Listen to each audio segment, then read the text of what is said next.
Hi, team miracles ഗ്ലോബലിൻ്റെ ഏറ്റവും പുതിയ informative വീഡിയോയിലേക്ക് ഏവർക്കും സ്വാഗതം.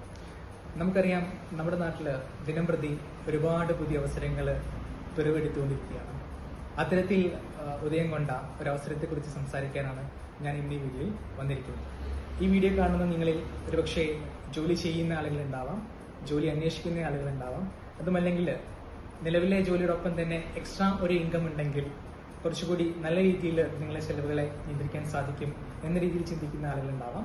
നിങ്ങൾ ഏത് വിഭാഗത്തിൽപ്പെട്ട ആളുകളോ ആയിക്കൊള്ളട്ടെ, നിലവിൽ നിങ്ങൾ ചെയ്യുന്ന ജോലിയോടൊപ്പം മറ്റു കാര്യങ്ങളൊന്നും തടസ്സമില്ലാതെ നിങ്ങൾക്ക് ചെയ്യാൻ പറ്റുന്ന പുതിയൊരു അവസരം ഇന്ന് നമ്മുടെ നാട്ടിലുണ്ട്. ഈ ഒരു അവസരത്തെക്കുറിച്ച് സംസാരിക്കാനാണ് ഞാൻ ഈ വീഡിയോയിൽ വന്നിരിക്കുന്നത്. ഈ അവസരം നമുക്കായി ഒരുക്കിയിരിക്കുന്നത് 160 വർഷത്തിലധികമായി ഇന്ത്യയിൽ ബിസിനസ് ചെയ്യുന്ന ചെമ്മണ്ണൂർ ഇന്റർനാഷണൽ ഗ്രൂപ്പാണ്. ചെമ്മണ്ണൂർ ഇന്റർനാഷണൽ ഗ്രൂപ്പിന്റെ ഏറ്റവും പുതിയ ഇ-കൊമേഴ്സ് കം ഡയറക്ട് സെല്ലിംഗ് പ്ലാറ്റ്ഫോമായിട്ടുള്ള ഫിജിക്കാർഡ് ഇ-കൊമേഴ്സ് പ്രൈവറ്റ് ലിമിറ്റഡ് എന്ന കമ്പനിയുടെ ബിസിനസ് പ്ലാൻ പ്രസന്റ് ചെയ്യാനാണ് ഞാൻ ഈ വീഡിയോ വന്നിട്ടുള്ളത്. സോ എന്താണ് കമ്പനി എന്നും ഈ കമ്പനി നമുക്ക് തരുന്ന ബെനിഫിറ്റ്സ് എന്തൊക്കെയാണെന്നൊക്കെ നമുക്ക് പരിശോധിച്ച് നോക്കാം. So let's go. Welcome to the phygital world. Phygital world എന്ന ആശയത്തിലേക്ക് ഏവർക്കും സ്വാഗതം. എന്താണ് ഫിജിറ്റൽ വേൾഡ്? നേരിട്ടോ ഓൺലൈനായോ സാധനങ്ങൾ വാങ്ങുമ്പോഴും വിൽക്കുമ്പോഴും അതിലൂടെ ഒരു വരുമാനം പ്രൊവൈഡ് ചെയ്യുന്ന ഒരു ആശയമാണ് കമ്പനി മുന്നോട്ട് വയ്ക്കുന്നത്. ഈ കമ്പനി ഇന്ന് പ്രവർത്തിക്കുന്നത് ലോകത്ത് അതിശക്തമായി വളർന്നുകൊണ്ടിരിക്കുന്ന 4 ബിസിനസ് സ്ട്രാറ്റജീസിനെ ബ്ലെൻഡ് ചെയ്തുകൊണ്ടിട്ടാണ്. അതിലൊന്നാമത്തെ ഇൻഡസ്ട്രിയാണ് ഇ-കൊമേഴ്സ്. പൊതുവെ ഓൺലൈൻ വ്യാപാരങ്ങളെയാണ് നമ്മൾ ഇ-കൊമേഴ്സ് എന്ന് വിളിക്കാറുള്ളത്. 2, റെഫറൽ മാർക്കറ്റിംഗ്. വാസ്തവത്തിൽ നമ്മളെല്ലാവരും അറിഞ്ഞോ അറിയാതെയൊക്കെ ഈ ഒരു റെഫറൽ മാർക്കറ്റിങ്ങിൻ്റെ ഭാഗമാണ് കേട്ടോ. ഫോർ എക്സാമ്പിൾ, നമ്മൾ ഒരു റെസ്റ്റോറൻറ്റിൽ പോയി നല്ല ഫുഡ് കഴിച്ചാലോ നല്ലൊരു സിനിമ കണ്ടാലോ ഒക്കെ അത് നമ്മളെ ഫ്രണ്ട് സർക്കിളിലേക്കൊക്കെ നമ്മൾ ഷെയർ ചെയ്യാറുണ്ടല്ലേ. അതിനെയാണ് റെഫറൽ മാർക്കറ്റിംഗ് എന്ന് പറയുന്നത്. ഇന്ന് ലോകത്ത് ഏറ്റവും ചീപ്പായിട്ടുള്ളതും അതുപോലെ വളരെ എഫക്റ്റീവ് ആയിട്ടുള്ളൊരു മാർക്കറ്റിംഗ് മെത്തേഡാണ് റെഫറൽ മാർക്കറ്റിംഗ് എന്ന് പറയുന്നത്. മൂന്നാമതൊരു ഇൻഡസ്ട്രിയാണ് ഡയറക്റ്റ് സെല്ലിംഗ്. ഒരു ഉൽപ്പന്നം മാനുഫാക്ചറുടെ കയ്യിൽ നിന്ന് നേരിട്ട് കസ്റ്റമറിലേക്ക് എത്തിക്കുന്നതിനെയാണ് ഡയറക്റ്റ് സെല്ലിംഗ് എന്ന് പറയുന്നത്. നാലാമതൊരു ഇൻഡസ്ട്രിയാണ് ഹെൽത്ത് ആൻഡ് വെൽനസ്. ഇന്ന് നമ്മുടെ നാട്ടിൽ ജീവിതശൈലി രോഗങ്ങളാൽ ഒരുപാട് ആളുകൾ ബുദ്ധിമുട്ടിക്കൊണ്ടിരിക്കുന്നുണ്ട്. അതിൻ്റെ പ്രധാന കാരണം നമ്മൾ പരിശോധിക്കുന്ന സമയത്ത് അവരുടെയൊക്കെ ഭക്ഷണ രീതിയും ഭക്ഷണക്രമവും തന്നെയാണ് അതിൻ്റെ മൂലകാരണം എന്ന് പറയുന്നത്. സോ ഇത്തരത്തിലുള്ള രോഗങ്ങളെ ഒരു പരിധിവരെ ചെറുക്കുന്നതിനും നമ്മുടെ ശരീരത്തിൻ്റെ പ്രതിരോധശേഷി വർദ്ധിപ്പിക്കാൻ സഹായിക്കുന്നതുമായിട്ടുള്ള പ്രൊഡക്ട്സും സർവീസും അടങ്ങിയിട്ടുള്ള ഒരു ഇൻഡസ്ട്രിയാണ് ഹെൽത്ത് ആൻഡ് വെൽനസ് എന്ന് പറയുന്നത്. Then e-commerce online retail revenue.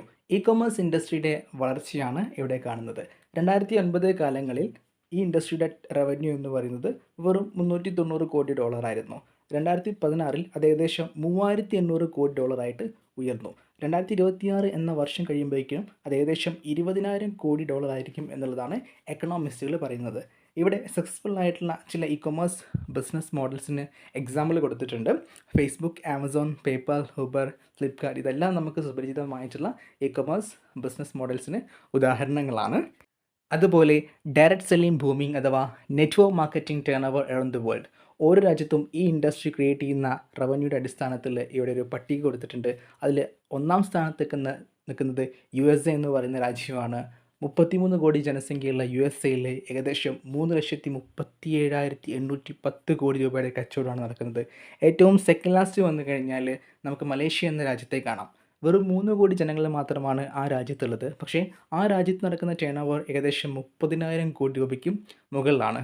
ഏറ്റവും താഴോട്ട് വന്നു കഴിഞ്ഞാൽ നമ്മുടെയൊക്കെ രാജ്യമായിട്ടുള്ള ഇന്ത്യ എന്ന മഹാരാജ്യത്തെ കാണാം. പോപ്പുലേഷൻ്റെ കാര്യത്തിൽ ഇന്ന് ഏകദേശം ഒന്നാമതെത്തിക്കഴിഞ്ഞു. ഏകദേശം 145 കോടിയോളം ജനങ്ങൾ ഇന്ത്യയിലുണ്ട്. പക്ഷേ ഈ ഇൻഡസ്ട്രി ഇന്ത്യയിൽ ഉണ്ടാക്കുന്ന ടേൺ ഓവർ വെറും 19,000 കോടി രൂപ മാത്രമേ ആയിട്ടുള്ളൂ. അതിന് കാരണം 2018 ഈ ഇൻഡസ്ട്രി ലീഗലൈസ് ചെയ്യപ്പെടുന്നത്. 2021 കൃത്യമായിട്ട് ഇതിന് നിയമവും കാര്യങ്ങളൊക്കെ വന്നിട്ടുള്ളത്.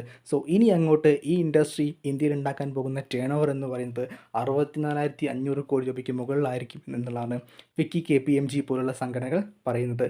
ഇന്ന് ഏകദേശം 58 ലക്ഷത്തോളം ആളുകളാണ് ഇന്ത്യയിൽ ഈ ഒരു ഇൻഡസ്ട്രി ചെയ്യുന്നത്. അതിൽ 53% ആളുകളും സ്ത്രീജനങ്ങളാണ് എന്നുള്ളതാണ് അവരുടെ റിപ്പോർട്ട് പറയുന്നത്. അക്ഷരാർത്ഥത്തിൽ വിമൻ എംപവർമെൻറ്റ് എന്നുള്ള വാക്ക് യാഥാർത്ഥ്യമാകുന്നത് ഈ ഇൻഡസ്ട്രിയിലൂടെയാണെന്ന് നിസ്സംശയം നമുക്ക് പറയാൻ സാധിക്കും. കാരണം സ്ത്രീജനങ്ങൾക്ക് അവരുടെ ലിമിറ്റേഷനുകളിൽ നിന്നുകൊണ്ട് എല്ലാ സ്വപ്നങ്ങളും അച്ചീവ് ചെയ്യാൻ സാധിക്കുന്ന ഒരു ഇൻഡസ്ട്രിയാണ് ഡയറക്റ്റ് സെല്ലിംഗ് ഇൻഡസ്ട്രി എന്ന് പറയുന്നത്. പണ്ടൊക്കെ നമ്മൾ നെറ്റ്വർക്ക് മാർക്കറ്റിംഗ് എന്ന് പറയുമ്പം പല ആളുകളുടെയും നെറ്റി ചുളിച്ചിരുന്നുവെങ്കിൽ ഇന്ന് ഏകദേശം 128ഓളം യൂണിവേഴ്സിറ്റീസിൽ സിലബസ് ആയിട്ട് പഠിപ്പിക്കുന്ന ഒരു പാഠ്യവിഷയമാണ് നെറ്റ്വർക്ക് മാർക്കറ്റിംഗ് എന്ന് പറയുന്നത്. ഇവിടെ ചില യൂണിവേഴ്സിറ്റീസിൽ കൊടുത്തിട്ടുണ്ട്.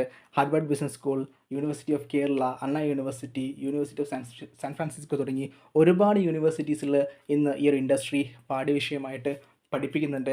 സോ അത്രമാത്രം സാധ്യതയോട് കൂടിയിട്ടാണ് ഈ ഇൻഡസ്ട്രിയെ ഇന്ത്യൻ ഗവൺമെൻറ് ആയാലും മറ്റ് രാജ്യങ്ങളിലുള്ള ഗവൺമെൻറ് ആയാലും നോക്കിക്കാണുന്നത് എന്നുള്ളതാണ്. ദെൻ ഈ കമ്പനിയുടെ ലീഗൽ സർട്ടിഫിക്കറ്റ്സ് കാര്യങ്ങളാണ് കൊടുത്തിട്ടുള്ളത്. കമ്പനിയുടെ incorporation certificate, pan card, GST registration certificate, ഇതെല്ലാം നിങ്ങൾക്ക് ഇവിടെ കാണാൻ സാധിക്കും. അതുപോലെ ഗവൺമെൻറ് ഓഫ് ഇന്ത്യയിൽ പ്രതിപാദിക്കുന്ന ഏകദേശം 32ഓളം ഗൈഡ്ലൈൻസ് പാലിച്ചുകൊണ്ടിട്ടാണ് ഫജീക്ക.com ഇന്ത്യയിൽ പ്രവർത്തിക്കുന്നത്. അതുപോലെ ചില സംസ്ഥാന സർക്കാരുകൾക്ക് അവരുടേതായിട്ടുള്ള സ്റ്റേറ്റ് ഗൈഡ്ലൈൻസ് ഉണ്ട്. അതെല്ലാം പാലിച്ചുകൊണ്ടിട്ടാണ് ഫജീക്ക അവിടെയും പ്രവർത്തിച്ചു വരുന്നത്. Then management. ഏതൊരു ബിസിനസ്സിനെ സംബന്ധിച്ചിടത്തോളം അതിൻ്റെ ബാക്ക് ബോൺ എന്ന് പറയുന്നത് ആ ബിസിനസ്സിൻ്റെ മാനേജ്മെൻറ്റ് തന്നെയാണ്. ഫജീഖാനെ സംബന്ധിച്ചിടത്തോളം ഇന്ന് ലോകത്ത് ഒരു ഡയറക്റ്റ് സെല്ലിംഗ് കമ്പനിക്കും അവകാശപ്പെടാൻ പറ്റാത്ത അത്രയും ക്രെഡിബിലിറ്റിയുള്ള 160 വർഷത്തിലധികമായി ഇന്ത്യയിൽ ബിസിനസ് ചെയ്യുന്ന ചെമ്മണ്ണൂർ ഇൻ്റർനാഷണൽ ഗ്രൂപ്പിൻ്റെ 4ാം തലമുറക്കാരനായിട്ടുള്ള ഡോക്ടർ ബോബി ചെമ്മണ്ണൂർ എന്ന വ്യക്തിയാണ് ഈ ബിസിനസ്സിനെ മുന്നിൽ നിന്ന് നയിക്കുന്നത്. അദ്ദേഹത്തെ സംബന്ധിച്ചിടത്തോളം 24 വെർട്ടിക്കൽ ബിസിനസ്സുകൾ കൈകാര്യം ചെയ്യുന്ന വ്യക്തിയാണ്. ഓൾറെഡി ബിസിനസ് ചെയ്ത് ഒരുപാട് നേട്ടങ്ങൾ ഉണ്ടാക്കിയിട്ടുള്ള വ്യക്തിയാണ്. സോ ഫജീഖാൻ്റെ ക്രെഡിബിലിറ്റിൻ്റെ കാര്യത്തിൽ യാതൊരു സംശയവും വേണ്ട എന്നുള്ളതാണ് പറയാനുള്ളത്. ദെൻ അവർ ഇൻഫ്രാസ്ട്രക്ചർ. കോടിക്കണക്കിന് രൂപ ഇൻഫ്രാസ്ട്രക്ചർ ഡെവലപ്മെൻറ്റ്സിന് വേണ്ടി ഇൻവെസ്റ്റ് ചെയ്തൊരു കമ്പനിയാണ് ഫജീക്ക.com എന്ന് പറയുന്നത്. സ്വന്തമായി corporate office, logistic hub, transportation facility, ഇതെല്ലാം കമ്പനിക്ക് സ്വന്തമായിട്ടുണ്ട്. ദെൻ ഫിജി സ്റ്റോഴ്സ്. ഞാൻ നേരത്തെ സൂചിപ്പിച്ചു, കമ്പനി ഓൺലൈൻ ഷോപ്പിംഗ് മാത്രമല്ല ഫിസിക്കൽ ഷോപ്പിംഗ് കൂടി പ്രൊമോട്ട് ചെയ്യുന്നുണ്ട്. അതായത് കസ്റ്റമേഴ്സിന് ഏറ്റവും ഫാസ്റ്റായിട്ട് പ്രൊഡക്ട്സ് എത്തിക്കുക എന്ന ലക്ഷ്യത്തോടു കൂടി കമ്പനി കേരളത്തിൻ്റെ വിവിധ ഭാഗങ്ങളിലായിട്ട് ഫിസിക്കൽ ഔട്ട്ലെറ്റുകൾ ഡെവലപ്പ് ചെയ്ത് വരുന്നുണ്ട്. Then Fiji brands. ഏതൊരു ഡയറക്റ്റ് സെല്ലിംഗ് കമ്പനിയെ സംബന്ധിച്ചിടത്തോളം മർമ്മപ്രധാനമായിട്ടുള്ള സെഗ്മെൻറ്റാണ് പ്രൊഡക്ട്സ് എന്ന് പറയുന്നത്. ഇവിടെ ഫിജിക്കാനെ സംബന്ധിച്ചിടത്തോളം ഓൾമോസ്റ്റ് എല്ലാ കാറ്റഗറിയിലും നമുക്ക് പ്രൊഡക്ട്സുകൾ അവൈലബിൾ ആണ്. ആരിസുത്ത എന്ന ബ്രാൻഡിൽ സോപ്പ്, ടൂത്ത്പേസ്റ്റ് തുടങ്ങിയ കാര്യങ്ങളാണ് വരുന്നത്. ഫിജി ഗ്രീൻ എന്ന ബ്രാൻഡിൽ ഗ്രോസറി ഐറ്റംസ് വരുന്നുണ്ട്. ഡി എന്ന ബ്രാൻഡിൽ ലെതറിൻ്റെ ഐറ്റംസ് വരുന്നുണ്ട്. ബോബീസ് എന്ന ബ്രാൻഡിൽ കറി മസാലാസ്, വീറോയിൽ എന്ന ബ്രാൻഡിൽ കോസ്മെറ്റിക് ഐറ്റംസ്, ടിവോണ പെയിൻറ്റ്സ്, ലീവർ എന്ന ബ്രാൻഡിൽ കിച്ചൺ അപ്ലയൻസ് തുടങ്ങി ഒരുപാട് പ്രൊഡക്ട്സുകൾ ഇന്ന് ഫിജിക്കാർട്ട് എന്ന പ്ലാറ്റ്ഫോമിൽ നമുക്ക് അവൈലബിൾ ആണ്. Then how to enter the platform. ഞാൻ ഇത്രയും നേരം സൂചിപ്പിച്ചത് കമ്പനിയുടെ ആമുഖം മാത്രമാണ്. ഇനിയാണ് നമുക്കൊക്കെ എന്താണ് ഇവിടുത്തെ റോള്, നമുക്കെങ്ങനെയാണ് ഈ ബിസിനസ് സ്റ്റാർട്ട് ചെയ്യുക എന്ന കാര്യത്തെക്കുറിച്ച് സംസാരിക്കാൻ പോകുന്നത്. ഈ ഒരു ബിസിനസ് സ്റ്റാർട്ട് ചെയ്യാൻ നിങ്ങളുടെ KYC documents, pan card, bank account details കൊടുത്തുകൊണ്ട് യാതൊരുവിധ ഇൻവെസ്റ്റ്മെൻറ്റും ഇല്ലാതെ കമ്പനിയിൽ നിന്നും 100 SP-യുടെയോ 50 SP-യുടെയോ 25 SP-യുടെയോ പ്രൊഡക്ട്സ് വാങ്ങിച്ചുകൊണ്ട് നിങ്ങൾക്ക് ഈ ഒരു ബിസിനസ് സ്റ്റാർട്ട് ചെയ്യാവുന്നതാണ്. അങ്ങനെ ബിസിനസ് സ്റ്റാർട്ട് ചെയ്ത് കഴിഞ്ഞാൽ ഇനി എന്താണ് ചെയ്യുന്നത്? ഓഫ് കോഴ്സ് പ്രൊമോഷനാണ്. കച്ചവടം നടക്കണമെങ്കിൽ തീർച്ചയായിട്ടും പ്രൊമോട്ട് ചെയ്യണം, അല്ലേ? 2 രീതിയിൽ നമുക്ക് കമ്പനിയെ പ്രൊമോട്ട് ചെയ്യാം. ഓൺലൈനായിട്ടും പ്രൊമോട്ട് ചെയ്യാം, ഫിസിക്കലായിട്ടും പ്രൊമോട്ട് ചെയ്യാം. ഓൺലൈൻ പ്രൊമോഷൻ എന്ന് വെച്ച് കഴിഞ്ഞാൽ നമ്മൾ ഇന്ന് ഒരുപാട് സോഷ്യൽ മീഡിയാസിൽ കണക്റ്റഡ് ആണ്, അല്ലേ? ആ സോഷ്യൽ മീഡിയയിലൊക്കെ കമ്പനിയെയും കമ്പനിയുടെ പ്രൊഡക്ട്സിനെയും കമ്പനിയിലെ ബിസിനസ് ഓപ്പർച്യൂണിറ്റീസിനെയൊക്കെ നമുക്ക് പ്രൊമോട്ട് ചെയ്യാനായിട്ട് സാധിക്കും. അതുപോലെ തന്നെ ഫിസിക്കൽ പ്രൊമോഷൻ, നമുക്കറിയാവുന്ന സുഹൃത്തുക്കളെയും ബന്ധുക്കളെയൊക്കെ നമുക്ക് നേരിട്ട് കണ്ടുകൊണ്ട് കമ്പനിയെക്കുറിച്ച് പ്രൊമോട്ട് ചെയ്ത് കൊടുക്കാനും സാധിക്കും. ഈ 2 രീതിയിൽ നമുക്ക് കമ്പനിയെ പ്രൊമോട്ട് ചെയ്ത് കൊടുക്കാനായിട്ട് സാധിക്കും. ദെൻ എന്താണ് ഇവിടുത്തെ സിസ്റ്റം, എങ്ങനെയാണ് കമ്പനി വരുമാനം കൊടുക്കുന്നത് എന്നുള്ളതാണ് ഇനി പറയാൻ പോകുന്നത്. ട്രഡീഷണൽ ബിസിനസ്സിൽ എന്താണ് സംഭവിക്കുന്നത് എന്ന് ചോദിച്ചു കഴിഞ്ഞാൽ, നമ്മൾ പുറത്ത് ഒരു ഷോപ്പിൽ പോയിട്ട് ഏതെങ്കിലും ഒരു പ്രൊഡക്ട്സ് വാങ്ങിച്ചു കഴിഞ്ഞാൽ, ഫോർ എക്സാമ്പിൾ ഒരു ലക്സിൻ്റെ സോപ്പ് വാങ്ങിച്ചു എന്ന് കരുതുക. അതിൻ്റെ പിൻഭാഗം നമ്മളെടുത്ത് പരിശോധിച്ച് കഴിഞ്ഞാൽ മാനുഫാക്ചേർഡ് ബൈ ഇന്ന സ്ഥലം എന്ന് കൊടുത്തിട്ടുണ്ടാവും, അല്ലേ? അഹമ്മദാബാദിലോ ഡൽഹിയിലോ ഒക്കെ മാനുഫാക്ചർ ചെയ്ത ആ ഒരു പ്രൊഡക്റ്റ് പെട്ടെന്ന് എന്തായാലും നമ്മുടെ അടുത്തുള്ള സൂപ്പർ മാർക്കറ്റിൽ എത്തില്ലല്ലോ. അതിന് C&F ഏജൻറ്റ് ഉണ്ടാവും, നാഷണൽ ഡിസ്ട്രിബ്യൂട്ടർ ഉണ്ടാവും, സോണൽ ഡിസ്ട്രിബ്യൂട്ടർ ഉണ്ടാവും, തുടങ്ങി ഒരുപാട് ഇടനിലക്കാരുടെ കയ്യിൽ കയറി ഇറങ്ങിയതിന് ശേഷമാണ് ആ ഒരു പ്രൊഡക്റ്റ് നമ്മുടെ കയ്യിൽ കിട്ടുന്നത്. സോ മാനുഫാക്ചറിങ് കോസ്റ്റ് വെറും 10 രൂപ ഉണ്ടായിരുന്ന ആ പ്രൊഡക്റ്റ് നമ്മുടെ കയ്യിലെത്തുന്ന സമയത്ത് 60 രൂപയോ 80 രൂപയൊക്കെ ആയിട്ടുണ്ടാവും. ആ ഒരു പ്രൊഡക്റ്റിൻ്റെ 60 മുതൽ 80% പ്രോഫിറ്റ് പോകുന്നത് ഇടനിലക്കാരിലേക്കും പരസ്യങ്ങളിലേക്കുമാണ്. അതായത് ഇവിടെ സൂചിപ്പിച്ചിട്ടുള്ള manufacture, C&F agent, national distributor തുടങ്ങി റീറ്റെയിലർ വരെയുള്ള ആളുകളിലേക്കാണ് ആ പ്രൊഡക്റ്റിൻ്റെ പ്രോഫിറ്റിൻ്റെ 60-80% പോകുന്നത്. ഇനി ഇ-കൊമേഴ്സ് ഇൻഡസ്ട്രിയിൽ എന്താ നടക്കുന്നതെന്ന് ചോദിച്ചു കഴിഞ്ഞാൽ, ഇ-കൊമേഴ്സ് കമ്പനികൾ, ഫോർ എക്സാമ്പിൾ ഫ്ലിപ്കാർട്ട്, ആമസോൺ തുടങ്ങിയിട്ടുള്ള കമ്പനികൾ മാനുഫാക്ചേഴ്സിൻ്റെ കയ്യിൽ നിന്ന് ബൾക്കായിട്ട് പ്രൊഡക്ട്സ് വാങ്ങിക്കും. ആ വാങ്ങിച്ച പ്രൊഡക്റ്റ് അവരുടെ ഇ-കൊമേഴ്സ് പ്ലാറ്റ്ഫോം വഴി വിറ്റഴിക്കപ്പെടുന്നു. അതായത് ട്രഡീഷണൽ ബിസിനസ്സിലുള്ള ഈ ഇൻ്റർമീഡിയറ്റ്സിനെല്ലാം അവർ കട്ട് ചെയ്ത് അവരുടെ പ്ലാറ്റ്ഫോം വഴി ഡയറക്റ്റ് കസ്റ്റമേഴ്സിലേക്ക് എത്തിക്കുന്നു. അങ്ങനെ ഇവിടുത്തെ ഇൻ്റർമീഡിയറ്റ്സിന് കൊടുക്കേണ്ട ലാഭം കസ്റ്റമേഴ്സിന് ഡിസ്കൗണ്ട് രൂപത്തിൽ അവർ ഫെസ്റ്റിവൽ ടൈമിലോ അല്ലാത്ത ടൈമിലൊക്കെ ചെറിയ ചെറിയ ഡിസ്കൗണ്ട് ഇട്ട് പ്രൊഡക്ട്സ് അവരുടെ വെബ്സൈറ്റിൽ കാണാറുണ്ട്. അങ്ങനെയാണ് ഇ-കൊമേഴ്സ് കമ്പനികൾ പ്രവർത്തിക്കുന്നത്. ഇനി എന്താണ് ഡയറക്റ്റ് സെല്ലിംഗ് അഥവാ ഫ്ലിപ്കാർട്ട് ഇ-കൊമേഴ്സ് പ്രൈവറ്റ് ലിമിറ്റഡിൽ സംഭവിക്കുന്നത് ചോദിച്ചു കഴിഞ്ഞാൽ, കമ്പനി മാനുഫാക്ചർ ചെയ്യുന്ന ഓൺ പ്രൊഡക്റ്റുകൾ ഉണ്ടാവും, അല്ലെങ്കിൽ മാനുഫാക്ചേഴ്സിൻ്റെ കയ്യിൽ നിന്ന് ബൾക്കായിട്ട് വാങ്ങിക്കുന്ന പ്രൊഡക്ട്സുകൾ കമ്പനിയുടെ പ്ലാറ്റ്ഫോം വഴി, അതായത് കമ്പനിയിൽ ഡിസ്ട്രിബ്യൂട്ടേഴ്സ് ആയിട്ടുള്ള സാധാരണക്കാർ വഴിയാണ് പുറത്ത് മാർക്കറ്റിലേക്ക്, അതായത് കസ്റ്റമേഴ്സിൻ്റെ അടുത്ത് എത്തിക്കുന്നത്. അപ്പം ട്രഡീഷണൽ മാർക്കറ്റിൽ കൊടുക്കേണ്ടുന്ന ഇൻ്റർമീഡിയറ്റ്സിൽ കൊടുക്കേണ്ടുന്ന ലാഭം ഇവിടെ കമ്പനിയിൽ പ്രവർത്തിക്കുന്ന സാധാരണക്കാരായിട്ടുള്ള ഡിസ്ട്രിബ്യൂട്ടേഴ്സിന് നൽകുന്നു. ഇങ്ങനെയാണ് fujikar.com എന്ന് പറയുന്ന ഈ ഒരു കമ്പനി വരുമാനം കൊടുക്കുന്നത്. Then profit sharing plan. ഇവിടെ 7 തരത്തിലാണ് കമ്പനി വരുമാനം കൊടുക്കുന്നത്. First one, retail profit. ഞാൻ നേരത്തെ സൂചിപ്പിച്ചു, കമ്പനിയിൽ നിന്ന് നിശ്ചിത മാനദണ്ഡത്തിനനുസരിച്ച് പ്രൊഡക്ട്സ് വാങ്ങിക്കുന്ന സമയത്ത് നമുക്ക് കമ്പനിയുടെ ഒരു ഓൺലൈൻ ഷോപ്പ് ലഭിക്കും എന്ന് പറഞ്ഞു. ഈ ഓൺലൈൻ ഷോപ്പിന് ഒരു റെപ്ലിക്കേറ്റ് വെബ് ലിങ്ക് ഉണ്ടാവും. ഈ വെബ് ലിങ്ക് നമുക്കറിയാവുന്ന സോഷ്യൽ മീഡിയ പ്ലാറ്റ്ഫോമുകൾ വഴി നമ്മൾ പ്രൊമോട്ട് ചെയ്യുമ്പം ആ ലിങ്കിൽ ക്ലിക്ക് ചെയ്ത് ആരെങ്കിലും പ്രൊഡക്ട്സ് വാങ്ങുന്ന സമയത്ത് ആ പ്രൊഡക്റ്റിൻ്റെ റീറ്റെയിൽ പ്രോഫിറ്റ് നമുക്ക് കിട്ടും. ഇനി അതല്ല എന്നുണ്ടെങ്കിൽ ഈ കമ്പനിയിൽ ഡിസ്ട്രിബ്യൂട്ടേഴ്സ് ആയിട്ടുള്ള വ്യക്തികളെ സംബന്ധിച്ചിടത്തോളം കമ്പനിയുടെ പ്രൊഡക്ട്സ് ലഭിക്കുന്നത് DP പ്രൈസിലാണ്. അത് നമുക്ക് MRP റേറ്റിൽ വിൽക്കാൻ സാധിക്കും. അങ്ങനെ ഉണ്ടാകുന്ന മാർജിൻ നമുക്ക് പ്രോഫിറ്റായിട്ട് എടുക്കാനും സാധിക്കും. അതാണ് റീറ്റെയിൽ പ്രോഫിറ്റ് എന്ന് പറയുന്നത്. അടുത്തൊരു വരുമാനമാണ് business expansion bonus. Any business has to be scalable and should be leverageable. അങ്ങനെയാണെങ്കിൽ ആ ബിസിനസ് സക്സസ് ആയി എന്ന് നമ്മൾ പറയും. ഇന്ന് ലോകത്തിൽ ഏത് എസ്റ്റാബ്ലിഷ്ഡ് ആയിട്ടുള്ള ബിസിനസ്സിനെ നമ്മളെടുത്ത് പരിശോധിച്ച് കഴിഞ്ഞാലും ആ ബിസിനസ്സിന് വിവിധ സ്ഥലങ്ങളിലായിട്ട് ഫ്രാഞ്ചൈസികൾ ഉണ്ടാവും. അങ്ങനെ വിവിധ സ്ഥലങ്ങളിൽ ഫ്രാഞ്ചൈസികൾ ഉണ്ടാകുന്ന സമയത്ത് ഏറ്റവും കൂടുതൽ പ്രോഫിറ്റ് അവർക്ക് ലഭിക്കുന്നു.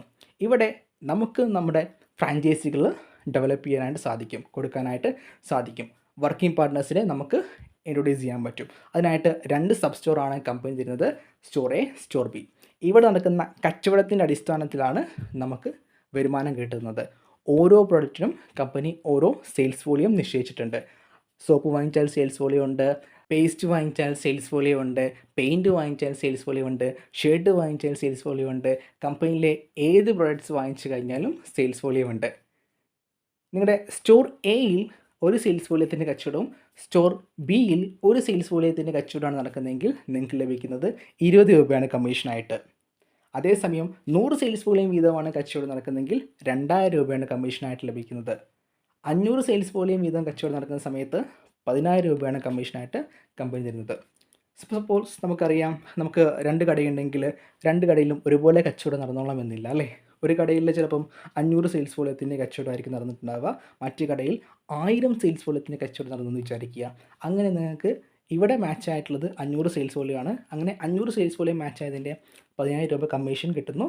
ബാക്കിയുള്ള 500 സെയിൽസ് വോളിയം തൊട്ടടുത്ത ദിവസത്തേക്ക് ക്യാരി ഫോർവേഡായിട്ട് വെക്കുന്നു. അങ്ങനെ ഈ ഒരു മെത്തേഡിലൂടെ നമുക്ക് ഡെയിലി 1500 സെയിൽസ് വോളിയം വരെ മാച്ച് ചെയ്തുകൊണ്ട് 30,000 രൂപ വരെ ഡെയിലി സമ്പാദിക്കാൻ പറ്റുന്ന ഒരു ഇൻകം പ്ലാനാണ് ബിസിനസ് എക്സ്പാൻഷൻ ബോണസ് എന്ന് പറയുന്നത്. അങ്ങനെ മാസം 9 ലക്ഷം രൂപ വരെ നമുക്ക് ഈ ഒരു ഇൻകം പ്ലാനിലൂടെ വാങ്ങിച്ചെടുക്കാൻ സാധിക്കും. ഈ ഒരു ഇൻകം വാങ്ങുന്ന ധാരാളം ആളുകൾ ഇന്ന് കമ്പനിയിലുണ്ട്. ഇവിടെ ആദ്യത്തെ 100 സെയിൽസ് വോളിയം വരെ കമ്മീഷൻ 1:2 അഥവാ 2:1 എന്ന റേഷ്യോയിലാണ് കാൽക്കുലേറ്റ് ചെയ്യുന്നത്. അതിനുശേഷം എല്ലാ കമ്മീഷനും 1:1 എന്ന റേഷ്യോയിലായിരിക്കും കാൽക്കുലേറ്റ് ചെയ്യുന്നുണ്ടാവുക. ദെൻ അടുത്തൊരു ഇൻകമാണ് ജനറേഷൻ ബോണസ്. നമ്മൾ ത്രൂ 100 SPക്ക് ഈ ബിസിനസ് സ്റ്റാർട്ട് ചെയ്ത് വരുന്ന വ്യക്തികൾ 100 SPക്ക് ശേഷം ഒരു മാസം എന്ത് പ്രൊഡക്ട്സ് വാങ്ങിച്ചു കഴിഞ്ഞാലും ആ പ്രൊഡക്റ്റിൻ്റെ ബിസിനസ് വോളിയത്തിൻ്റെ 20-50% കമ്പനി കാൽക്കുലേറ്റ് ചെയ്ത് നമ്മുടെ അക്കൗണ്ടിലോട്ട് ക്രെഡിറ്റ് ചെയ്ത് തരുന്ന ഒരു ഇൻകമാണ് ജനറേഷൻ ബോണസ്. ഇത് 9 ജനറേഷൻ വരെ നമുക്ക് ഇൻകം ലഭിക്കുന്ന ഒരു അൺലിമിറ്റഡ് ഇൻകം പ്ലാനാണ്. TL ബേസ് ചെയ്തിട്ട് കൊണ്ടിട്ടാണ് ഈ ഒരു ഇൻകം നമുക്ക് ലഭിക്കുന്നത്. Then monthly performance bonus. ഈ കമ്പനിയിലെ സെയിൽസ് മാനേജറായ വ്യക്തികളെ സംബന്ധിച്ചിടത്തോളം, അതായത് എന്നാണോ നമ്മൾ 2000 SV നമ്മുടെ 2 സബ് സ്റ്റോറുകളും കൊണ്ടുവരുന്നത്, അന്ന് നമ്മൾ സെയിൽസ് മാനേജർ എന്ന റാങ്കിലോട്ട് പ്രൊമോട്ട് ചെയ്യപ്പെടും. സെയിൽസ് മാനേജർ എന്ന റാങ്കിലിരിക്കുന്ന വ്യക്തിയെ സംബന്ധിച്ചിടത്തോളം ഒരു മാസം 300 SVയുടെ കച്ചവടം ആ വ്യക്തിയും ആ വ്യക്തിയുടെ ടീമും ചെയ്യുന്ന സമയത്ത്, അതായത് 6000 രൂപ ബൈനറിയിൽ നമ്മൾ ഇൻകം വാങ്ങിക്കുന്ന സമയത്ത് അഡീഷണലി കിട്ടുന്ന ബോണസാണ് മന്ത്ലി പെർഫോമൻസ് ബോണസ് എന്ന് പറയുന്നത്. അത് നിലവിൽ കമ്പനി കൊടുത്തുകൊണ്ടിരിക്കുന്നത് 10,000 to 15,000 രൂപയുടെ ഉള്ളിലുള്ളൊരു എമൗണ്ടാണ്. അതുപോലെ ബാക്കി റാങ്കുകളിൽ പെർഫോമൻസ് ബോണസ് അടിക്കാനുള്ള ക്രൈറ്റീരിയ കാര്യങ്ങളൊക്കെ ഇവിടെ കൊടുത്തിട്ടുണ്ട്. അതോടൊപ്പം തന്നെ SM എന്ന റാങ്കിൽ, അതായത് സെയിൽസ് മാനേജർ എന്ന റാങ്കിൽ നിൽക്കുന്ന വ്യക്തികളെ സംബന്ധിച്ചിടത്തോളം കമ്പനി ഫ്രീ ആയിട്ട് ഫാമിലി ഹെൽത്ത് ഇൻഷുറൻസ് പ്രൊവൈഡ് ചെയ്യുന്നുണ്ട്. ഒരു ഫാമിലിയിലെ 4 പേർക്ക് 2 ലക്ഷം രൂപയുടെ മെഡിക്ലെയിമാണ് കമ്പനി പ്രൊവൈഡ് ചെയ്യുന്നത്. ഇതിനും ക്രൈറ്റീരിയാസും കാര്യങ്ങളൊക്കെ ഉണ്ട്. Then annual profit. ഈ കമ്പനിയുടെ ടോപ്പ് മോസ്റ്റ് റാങ്ക് ആയിട്ടുള്ള zonal sales development manager, national sales manager, national sales team manager എന്നീ റാങ്കിലിരിക്കുന്ന വ്യക്തികൾക്ക് കമ്പനിയുടെ ആനുവൽ പ്രോഫിറ്റിൻ്റെ ഒരു വീതം കൊടുക്കാറുണ്ട്. അതായത് 0.5 to 1.5 വരെയുള്ള വിഹിതം. ഇതിനും ക്രൈറ്റീരിയാസും കാര്യങ്ങളൊക്കെ കൊടുത്തിട്ടുണ്ട്. ഒരു കമ്പനിയുടെ പ്രോഫിറ്റ് ലഭിക്കണമെന്നുണ്ടെങ്കിൽ തീർച്ചയായിട്ടും ആ കമ്പനിയുടെ പാർട്ണർ ആയിരിക്കണം, അല്ലേ? നമ്മൾ ഇവിടെ ഫജിക്കാർഡ് നിങ്ങൾ വിളിക്കുന്നത് കസ്റ്റമർ ആയിട്ടല്ല, നിങ്ങളെ പാർട്ട്നേഴ്സായിട്ടാണ് ചെമ്മണൂർ ഗ്രൂപ്പ് നിങ്ങളെ സ്വാഗതം ചെയ്യുന്നത്. Then awards and rewards. ഈ കമ്പനി ഓരോ റാങ്കിലെത്തുന്ന സമയത്ത് അവാർഡുകളും റിവാർഡുകളും കൊടുക്കാറുണ്ട്. അതിൽ ആദ്യത്തെ റിവാർഡാണ് കമ്പനിയുടെ 6ാമത്തെ റാങ്കായിട്ടുള്ള ഡിവിഷണൽ സെയിൽസ് മാനേജർ എന്ന റാങ്കിലെത്തി ക്രൈറ്റീരിയ ഫുൾഫിൽ ചെയ്യുന്ന വ്യക്തികൾക്ക് കമ്പനി 50,000 രൂപ റൈഡർ ഫണ്ട് എന്ന പേരിൽ നൽകുന്നു. ഇത് നമുക്ക് ഫണ്ടായിട്ടാണ് ലഭിക്കുന്നത്. ബൈക്ക് വാങ്ങിക്കാം, അല്ലെങ്കിൽ മറ്റാവശ്യത്തിന് ഉപയോഗിക്കണമെങ്കിൽ അത് ഉപയോഗിക്കാം. ഇത് ഫണ്ടായിട്ടാണ് കമ്പനി നമുക്ക് തരുന്നത്. നെക്സ്റ്റ്, കമ്പനിയുടെ 10ാമത്തെ റാങ്കായിട്ടുള്ള സോണൽ സെയിൽസ് ടീം മാനേജർ എന്ന റാങ്കിലെത്തി ക്രൈറ്റീരിയ ഫുൾഫിൽ ചെയ്യുന്ന സമയത്ത് നമുക്ക് 5 ലക്ഷം രൂപയുടെ കാർ ഫണ്ടാണ് ലഭിക്കുന്നത്. ഇതും ഫണ്ടായിട്ട് തന്നെയാണ് ലഭിക്കുന്നത്. ദെൻ നെക്സ്റ്റ് ഒരു റിവാർഡാണ് കമ്പനിയുടെ 11ാമത്തെ റാങ്കായിട്ടുള്ള സോണൽ സെയിൽസ് ഡെവലപ്മെൻറ്റ് മാനേജർ എന്ന റാങ്കിലെത്തുന്ന സമയത്ത് 2 പേർക്ക് പോകാൻ പറ്റുന്ന 10 ലക്ഷം രൂപയുടെ ഇൻ്റർനാഷണൽ ഫാമിലി ട്രിപ്പാണ് കമ്പനി പ്രൊവൈഡ് ചെയ്യുന്നത്. ഇത് മാത്രം നമുക്ക് ഫണ്ടായിട്ട് ലഭിക്കില്ല. ഇത് നമ്മൾ ട്രിപ്പ് പോയി എൻജോയ് ചെയ്യണമെന്നുള്ളതാണ് കമ്പനി പറയുന്നത്. നെക്സ്റ്റ്, കമ്പനിയുടെ 12ാമത്തെ റാങ്കായിട്ടുള്ള നാഷണൽ സെയിൽസ് മാനേജറായിട്ട് എന്ന റാങ്കിലെത്തുന്ന സമയത്ത് കമ്പനി 50 ലക്ഷം രൂപയുടെ പ്രീമിയം കാർ ഫണ്ടാണ് കമ്പനി നമുക്ക് പ്രൊവൈഡ് ചെയ്യുന്നത്. And at last, happy home fund. ഈ ഭൂമിയിൽ ജനിച്ചു വീഴുന്ന വ്യക്തിയെ സംബന്ധിച്ചിടത്തോളം ഏറ്റവും വലിയ സ്വപ്നമായിരിക്കും ഒരു ഭവനം എന്നുള്ളത്. കമ്പനിയുടെ ടോപ്പ് മോസ്റ്റ് റാങ്ക് ആയിട്ടുള്ള നാഷണൽ സെയിൽസ് ടീം മാനേജർ എന്ന റാങ്കിൽ എത്തുന്ന സമയത്ത് കമ്പനി നൽകുന്നത് 1 കോടി രൂപയുടെ റിവാർഡാണ്. ഇത് ഏകദേശം 15 ആളുകളാണ് ഇന്ന് കമ്പനിയിൽ അച്ചീവ് ചെയ്തിട്ടുള്ളത്. Then ranks. ഈ കമ്പനിയിലെ 13 റാങ്കുകളും ആ റാങ്ക് അച്ചീവ് ചെയ്യാനുള്ള ക്രൈറ്റീരിയാസും കാര്യങ്ങളൊക്കെയാണ് ഇവിടെ കൊടുത്തിട്ടുള്ളത്. Then how can we achieve through phygital academy. ഈ പ്ലാൻ കേൾക്കുന്ന ഒരു സാധാരണക്കാരനായിട്ടുള്ള വ്യക്തിയെ സംബന്ധിച്ചിടത്തോളം ഉണ്ടാകുന്ന സംശയം എന്താണെന്ന് വെച്ച് കഴിഞ്ഞാൽ, ഒരു സാധാരണക്കാരനായിട്ടുള്ള യാതൊരുവിധ ക്വാളിഫിക്കേഷനും ഇല്ലാത്ത വ്യക്തികളെ സംബന്ധിച്ചിടത്തോളം ഇതെല്ലാം അച്ചീവ് ചെയ്യാൻ സാധിക്കുമോ എന്നായിരിക്കും അവർക്കുണ്ടാകുന്ന പ്രധാന സംശയം എന്ന് പറയുന്നത്. തീർച്ചയായിട്ടും കമ്പനിക്ക് ഫിജിറ്റൽ അക്കാഡമി എന്ന് പറയുന്ന ട്രെയിനിങ് ഉണ്ട്. ഈ ട്രെയിനിങ്ങിലൂടെ യാതൊരുവിധ ബാക്ക്ഗ്രൗണ്ടിലും ഇല്ലാതെ സാധാരണക്കാരനായിട്ടുള്ള ആളുകൾ ഈ ഇൻഡസ്ട്രിയിലേക്ക് വന്ന് ഈ കമ്പനിയിൽ നിന്ന് ലക്ഷങ്ങളും കോടികളും അച്ചീവ് ചെയ്ത് വലിയ ഉയർന്ന ജീവിത നിലവാരത്തിലേക്ക് എത്തിയിട്ടുണ്ട്. സോ ഈ കമ്പനി ഫ്രീ ആയിട്ടുള്ള ട്രെയിനിങ്സും കാര്യങ്ങളൊക്കെ പ്രൊവൈഡ് ചെയ്യുന്നുണ്ട്. ആ ട്രെയിനിങ്ങിലൂടെ തീർച്ചയായിട്ടും നമ്മളെ ബിസിനസ്സുകാരിലേക്കോ പരിവർത്തനം ചെയ്യാൻ കമ്പനിക്ക് 100% സാധിക്കും എന്നുള്ളതാണ്. അതുപോലെ കമ്പനിക്ക് കൃത്യമായ ഒരു സിസ്റ്റം ഉണ്ട്. സിസ്റ്റം എന്താണെന്ന് വെച്ച് കഴിഞ്ഞാൽ, first of all be the part of phygital academy, then prospecting, അതുപോലെ ഫിസിക്കലായിട്ടും ഡിജിറ്റലായിട്ടും നിങ്ങൾ ഈ കമ്പനിയെ പ്രൊമോട്ട് ചെയ്യുക. നെക്സ്റ്റ്, ഇൻവിറ്റേഷൻ കൊടുക്കുക. ദെൻ അവരെ അപ്രോച്ച് ചെയ്യുക, മീറ്റിംഗ്സും BOPസും കണ്ടക്ട് ചെയ്യുക. ദെൻ അവരെ ഫോളോ അപ്പ് ചെയ്യുക. ദെൻ ഒരു ടീമിനെ ക്രിയേറ്റ് ചെയ്യുക. ആ ടീമിലൂടെ വലിയ വിജയങ്ങൾ അച്ചീവ് ചെയ്യുക. ഇതാണ് കമ്പനിയുടെ സിസ്റ്റം എന്ന് പറയുന്നത്. അതുപോലെ ഇത് കമ്പനിയുടെ കോർപ്പറേറ്റ് ഓഫീസും ലോജിസ്റ്റിക് ഡിവിഷൻസും കാര്യങ്ങളുടെ അഡ്രസ്സൊക്കെയാണ് ഇവിടെ കൊടുത്തിട്ടുള്ളത്. സോ ഇതാണ് ഈ അവസരം എന്ന് പറയുന്നത്. നിങ്ങൾ നിങ്ങളുടെ ജീവിതത്തിൽ ഒരു ബിസിനസ്സുകാരനായി മാറണമെന്ന് ആഗ്രഹിക്കുന്ന വ്യക്തിയാണെങ്കിൽ, നിങ്ങൾക്ക് ഒരുപാട് വലിയ സ്വപ്നങ്ങൾ ഉള്ള വ്യക്തികളാണെങ്കിൽ, ആ സ്വപ്നങ്ങൾ അച്ചീവ് ചെയ്യാൻ ആത്മാർത്ഥമായി നിങ്ങൾ ആഗ്രഹിക്കുന്നെങ്കിൽ തീർച്ചയായിട്ടും നിങ്ങൾക്ക് പറ്റിയിട്ടുള്ള പ്ലാറ്റ്ഫോമാണ് ഫജിക്കാർഡ് ഇ-കൊമേഴ്സ് പ്രൈവറ്റ് ലിമിറ്റഡ് എന്ന് പറയുന്നത്. സോ ഈ കമ്പനിയുടെ കൂടുതൽ ഡീറ്റെയിൽസ് അറിയുന്നതിന് വേണ്ടി താഴെ കാണുന്ന നമ്പറിൽ കോൺടാക്ട് ചെയ്യുക. Thank you.